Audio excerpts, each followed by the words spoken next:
Good morning students, welcome to Aditya career institute. मैं पारुल अग्रवाल, आपकी economics teacher.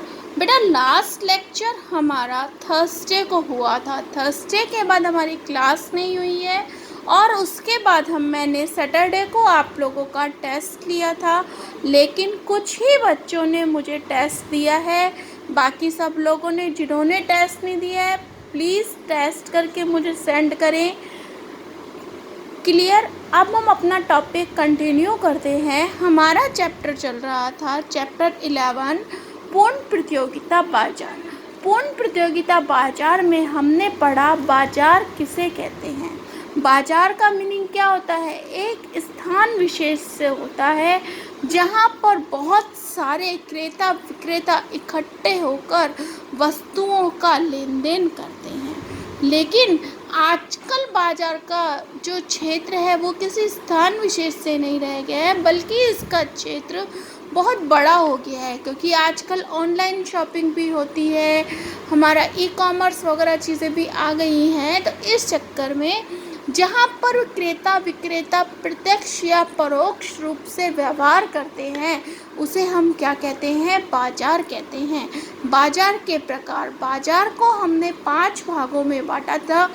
क्षेत्र के आधार पर, वस्तुओं के आधार पर, बिक्री के आधार पर, समय के आधार पर, और लास्ट हमने बांटा था प्रतियोगिता के आधार पर। तो क्षेत्र के आधार पर बाजार 4 प्रकार के होते हैं: स्थानीय बाजार, क्षेत्रीय बाजार, राष्ट्रीय बाजार और अंतर्राष्ट्रीय बाजार। इन सब के बारे में हमने पहले डिस्कस कर लिया था। फिर आपको थोड़ा सा बता दूं। स्थानीय बाजार जो एक स्थान तक ही सीमित होता है, एक शहर कस्बे तक सीमित होता है, उसे स्थानीय बाजार कहते हैं। क्षेत्रीय बाजार अपने क्षेत्र तक सीमित होने में, जैसे राजस्थान के लहंगा चुन्नी, मारवाड़ की पगड़ी आदि। राष्ट्रीय बाजार जो देश में होता है। अंतर्राष्ट्रीय बाजार जो पूरे देश विदेश में फैला होता है। नेक्स्ट आता है वस्तुओं के आधार पर सामान्य बाजार, विशिष्ट बाजार, नमूने के आधार पर बिक्री और श्रेणी के आधार पर बिक्री। जिस बाजार में सभी चीज़ें मिलती हैं उसे हम सामान्य बाजार कहते हैं। किसी विशिष्ट प्रकार की वस्तु मिलती है, जैसे सब्जी मंडी, फल बाजार, उसे हम विशिष्ट बाजार कहते हैं। और कई बार एजेंट क्या करते हैं, अपने माल के मुफ्त नमूने बांटकर माल की बिक्री करते हैं, तो उसे हम क्या कहते हैं? नमूने द्वारा बिक्री कहते हैं। नेक्स्ट आता है श्रेणी द्वारा बिक्री। कई चीज़ें ऐसी होती हैं जिन्हें हम श्रेणीकरण के आधार पर खरीदते हैं। जैसे अगर हम गोल्ड परचेस करने जाते हैं तो हम गोल्ड देखते हैं कि कौन से कैरेट का है, इसमें हॉलमार्क का है कि नहीं। इलेक्ट्रॉनिक्स आइटम्स हम खरीदने जाते हैं तो हम देखते हैं कि इस पर ISI मार्का है कि नहीं। तो इस प्रकार से वस्तु के आधार पर भी हम बाजार को कितने भागों में बांटते हैं? 4 भागों में। सामान्य बाजार, बिक्री के आधार पर, नमूने द्वारा बिक्री और श्रेणी द्वारा बिक्री।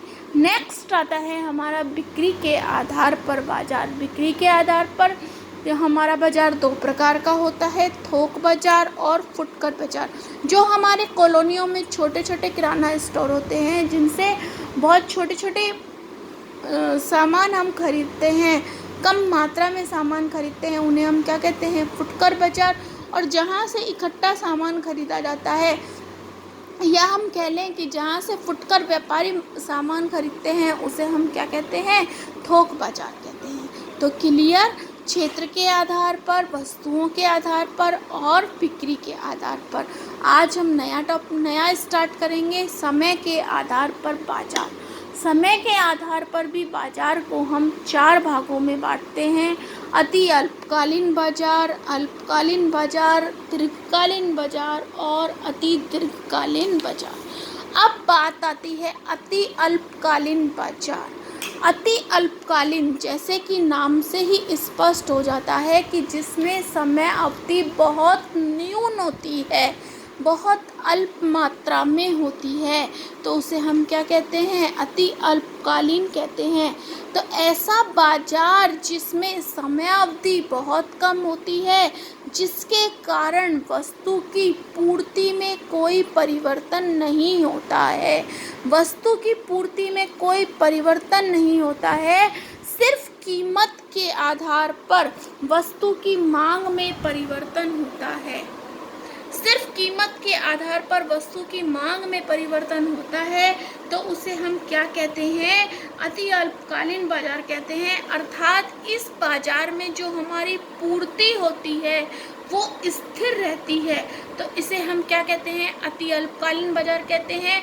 ये कौन सा बाजार आता है? जहाँ पर शीघ्र नष्ट होने वाली वस्तुएं आती हैं, जिन वस्तुओं की समय अवधि बहुत कम होती है, जल्दी खराब हो जाती हैं, जैसे फ्रूट्स हैं, वेजिटेबल्स हैं, हमारी दूध है, अंडे हैं आदि। इसे हम एक डायग्राम के द्वारा भी शो करते हैं। हमने कहा इसमें हम OX अक्ष पर वस्तु की कीमत पर तथा OX अक्ष पर वस्तु की मात्रा को शो करते हैं।